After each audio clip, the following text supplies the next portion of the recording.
Welcome to the video's lecture. Today's lecture is all about numericals based on second law of motion.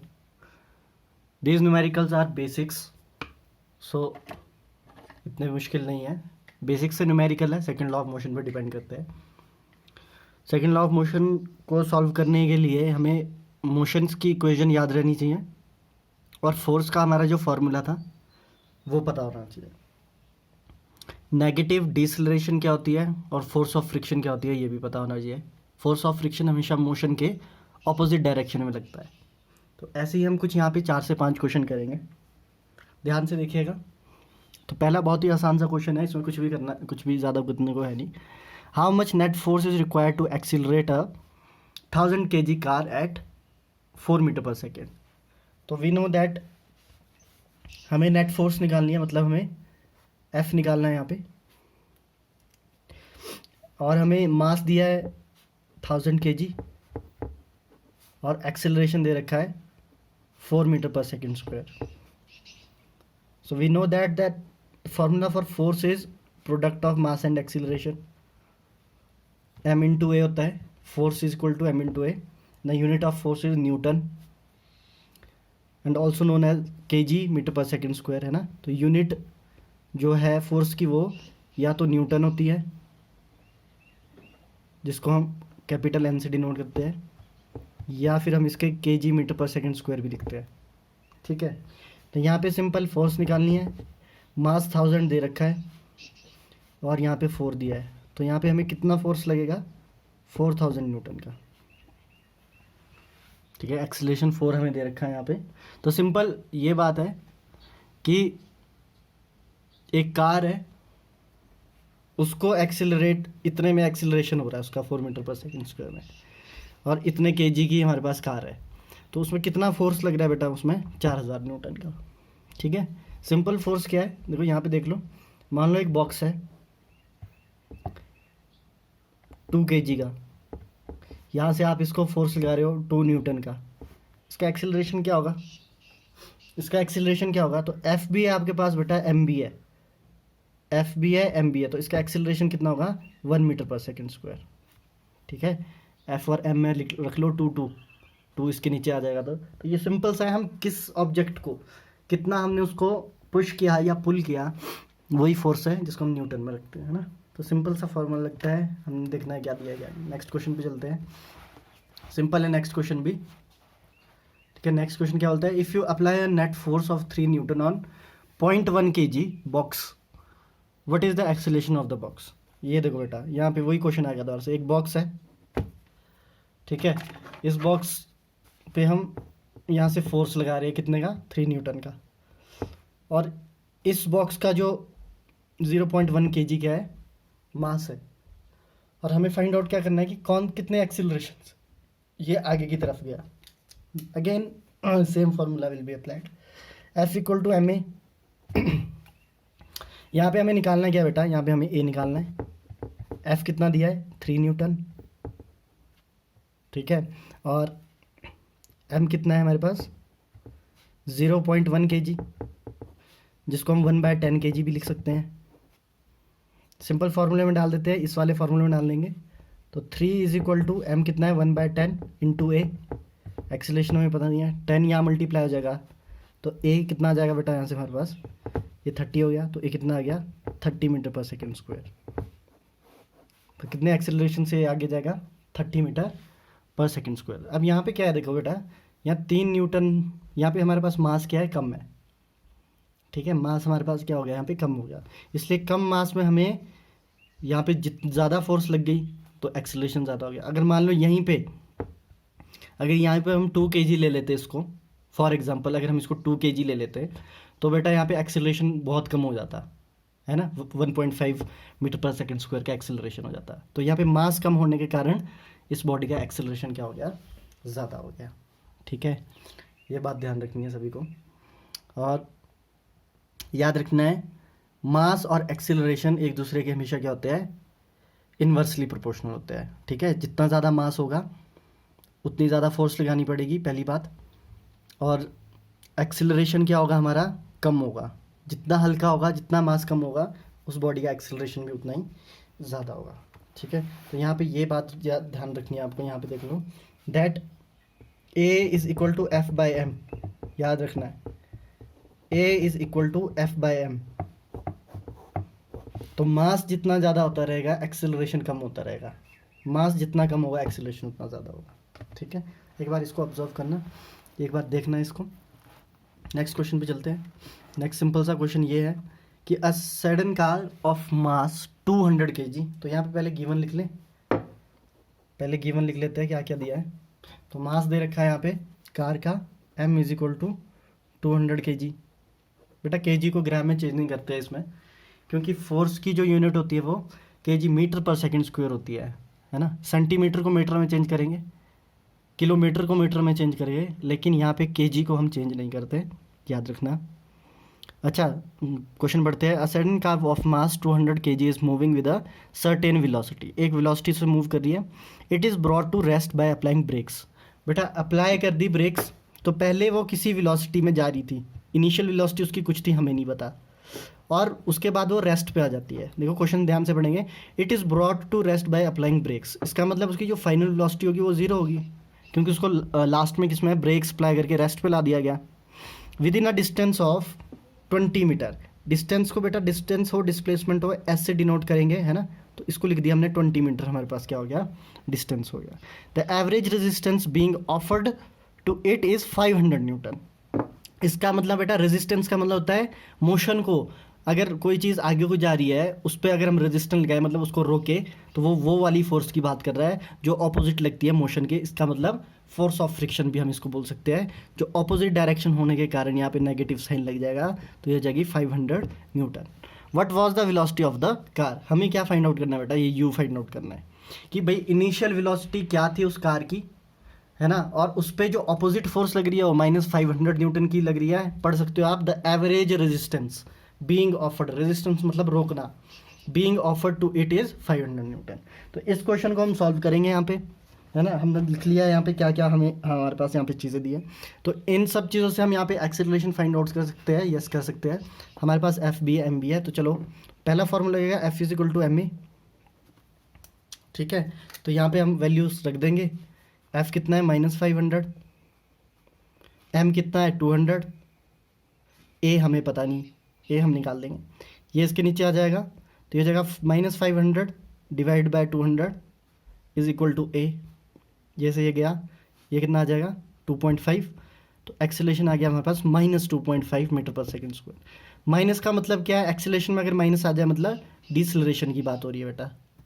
ठीक है, अगर acceleration में minus sign आ जाए मतलब डिसलेरेशन की बात हो रही है। तो डिसलेरेशन की बात तो होगी, क्योंकि यहाँ पे क्वेश्चन क्या है, it is brought to rest, पहले किसी वेलोसिटी से चल रही है सर्टेन वेलोसिटी, और उसके बाद इसको रेस्ट में लाया गया, तो उसकी फाइनल तो ज़ीरो हो गई, है ना। और इनिशियल हमारे पास अभी हम निकालेंगे, तो एक्सेलरेशन नेगेटिव में आएगा, क्योंकि ये डिसलेरेशन का एक एग्जाम्पल है। ठीक है, अब यहाँ पे कौन सा हम ऐसा फॉर्मूला लेंगे, तो यहाँ पे हम मोशन का एक इक्वेशन ऑफ मोशन का एक फॉर्मूला लेंगे, वो है v² - u² is equal to 2as। हमने ये वाला फार्मूला इसलिए लगाया बेटा, क्योंकि बाकी दो फार्मूलों में टी भी आता है, और यहाँ पे हमें टी के बारे में नहीं पता हम, लेकिन ये जितनी क्वांटिटीज है इनके बारे में हमें पता है। देखो अगर इसको अगर सॉल्व करें आगे, तो v तो 0 हो गया हमारे पास, u हमें पता नहीं, तो यहाँ पे लिखेंगे -u², v 0 हो गया, तो यहाँ पे 0 लिखने की ज़रूरत नहीं है, मान लो 0 कर दिया इसको, चलो 0 लिख लेते हैं यहाँ पे ना, 0 का स्क्वायर तो ये सब 0 ही हो गया। इक्वल टू 2 × a कितना है बेटा -2.5, और हमारे पास आ गया s 2as, s मतलब डिस्टेंस या डिस्प्लेसमेंट कुछ भी बोल लो, ये 20 आ गया। ठीक है, तो इसको सॉल्व करेंगे, -u² इज इक्वल टू -2 × 25/10 लिख लेंगे इसको, इंटू 20, ये से ये गया 2 × 4 और 4 × 25 = 100 -100, तो ये आ जाएगा यहाँ पे, इसको यहाँ पे कर लेते हैं, -u² इज इक्वल टू -100,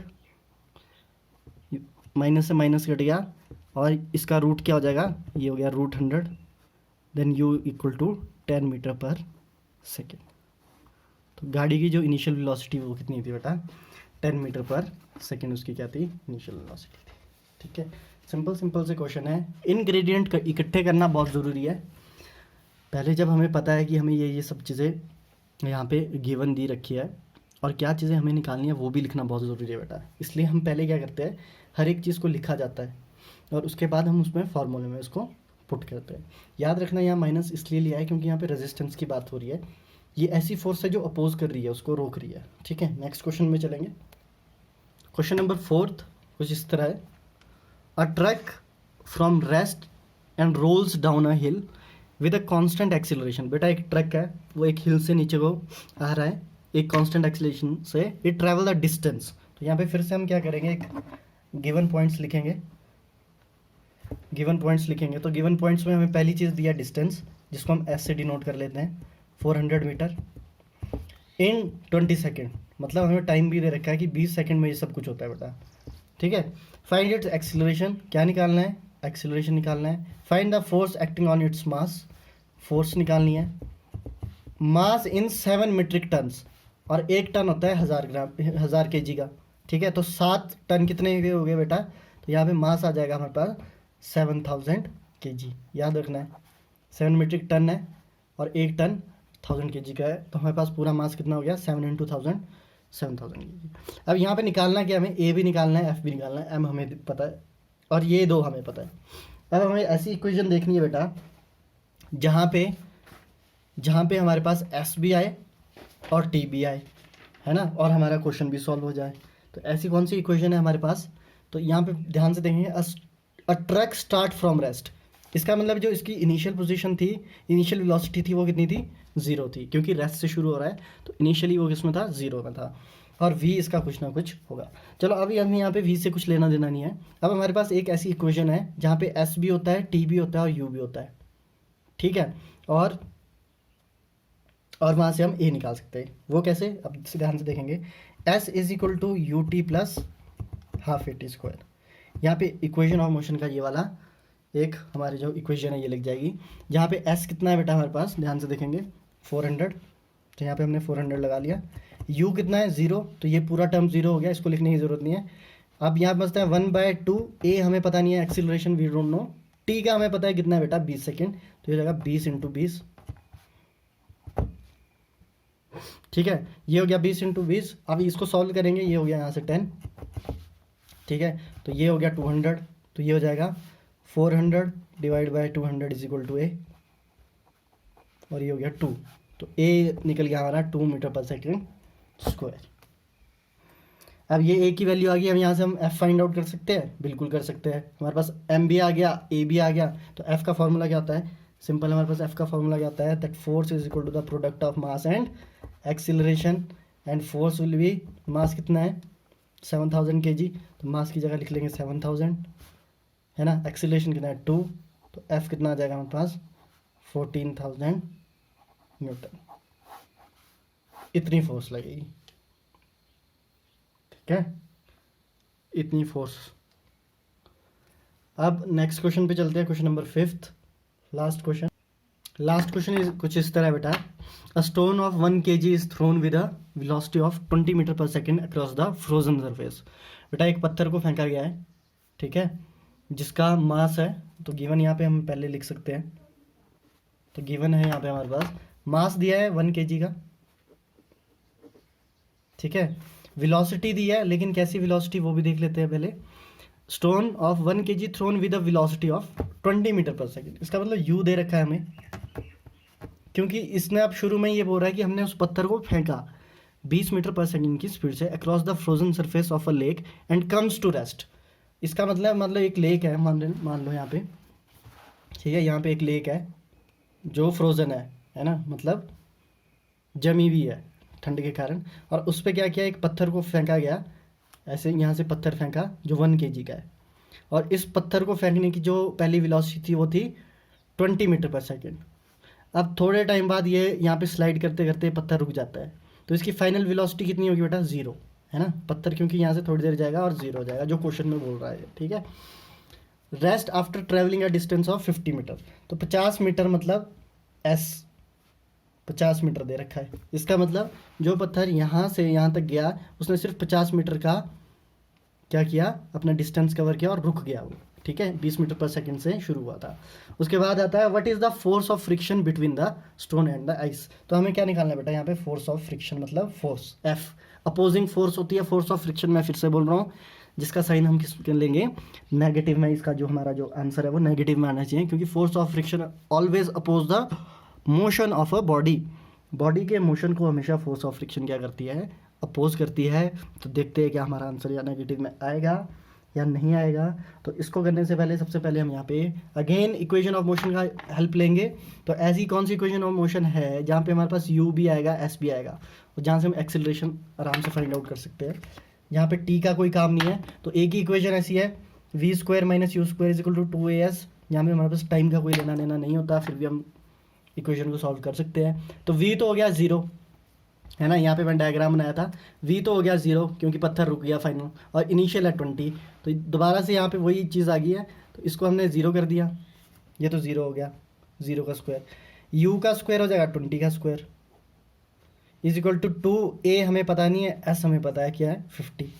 तो ये कितना हो गया बेटा यहाँ पे 20 इंटू 20, इसको कर देंगे -400 इज इक्वल टू, ये हो गया 2 5 10, ये हो गया 100 into a, -400 divided by 100, a कितना आ जाएगा, तो a आ जाएगा हमारे पास यहाँ पर -4 मीटर पर सेकेंड स्क्वायर। देखो एक्सीलरेशन माइनस में मतलब डिसलेरेशन हो रहा है, मतलब बॉडी क्या करेगी, बॉडी क्या कर रही है, रुक रही है, मतलब उसका जो इनिशियल वेलोसिटी है वो ज़्यादा है फाइनल वेलोसिटी से। तो यहाँ पे डिसलेरेशन देखने को मिल रहा है हमारे पास। उसके बाद अगर हम फोर्स का फॉर्मूला लगाए बेटा, F is equal to M a, सभी को पता है F is equal to m into a. Mass कितना है, तो F is equal to mass 1 है, एक्सीलरेशन -4 आया, -4। तो यहाँ पे फोर्स कितनी आ जाती है हमारे पास, -4 Newton. And -4 indicate that it is the force of friction which is opposing the motion of the that stone. मतलब ये जो पत्थर आगे को जा रहा है इसको अपोज कर रहा है, ऐसी फोर्स। अगर यहाँ को पत्थर मोशन यहाँ को है, तो ये फोर्स किधर को लगी, at the opposite direction of the motion of the stone. तो यहाँ पे F क्या आ गया हमारे पास, -4 न्यूटन।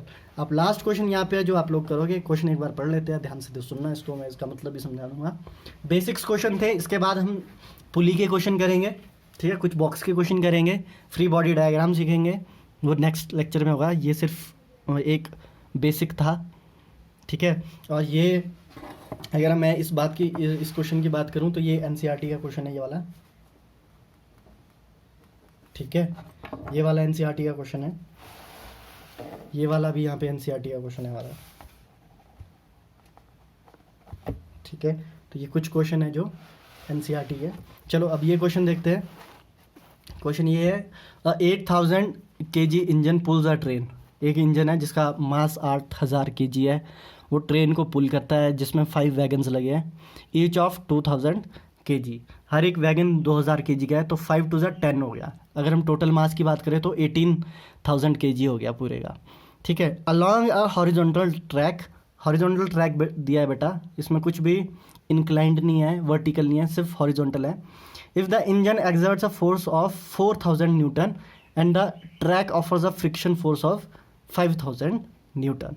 तो इंजन क्या कर रहा है, इंजन की जो फोर्स है वो 4000 नहीं है, जो इंजन है वो 40,000 की न्यूटन की फोर्स एक्सर्ट कर रहा है, और जो ट्रैक है बेटा, जो पटरी है वो 5000 न्यूटन की कर रही है। तो मतलब ऑपोजिट फोर्स लग रही है, इधर को ट्रेन जा रही है, मान लो इधर को ट्रेन जा रही है, और ऑपोजिट फोर्स इधर को लग रही है। तो ट्रेन कितनी लगा रही है 40,000, और जो ट्रैक लगा रहा है वो 5000 लगा रहा है। तो 40 से 5 को माइनस कर देंगे, तो नेट फोर्स कितनी आ जाएगी 35,000 न्यूटन। देन कैलकुलेट एक्सीलरेशन निकालना है आपको, नेट फोर्स निकालिए, नेट फोर्स का आंसर मैंने दे दिया है, और force of wagon 1 on wagon 2, ठीक है। एक बार इसको ट्राई करेंगे, कमेंट पे इसका आंसर लिखना, ठीक है। बहुत ईजी सा है, गिवन लिखो और इसको करो। नेक्स्ट जो वीडियो होगा वो फ्री फॉल पे करेंगे हम, फ्री फॉलिंग है ना, कैसे बॉडी फ्री फॉल करती है और कौन कौन सी फोर्सेस उस पर एक्ट होती है, बहुत इंपॉर्टेंट है नेक्स्ट वाला लेक्चर। इसे ये भी इंपॉर्टेंट है, प्लीज़ इसको ध्यान से देखिएगा, बहुत सारे क्वेश्चन ऐसे ऐसे आ जाते हैं। Thank you.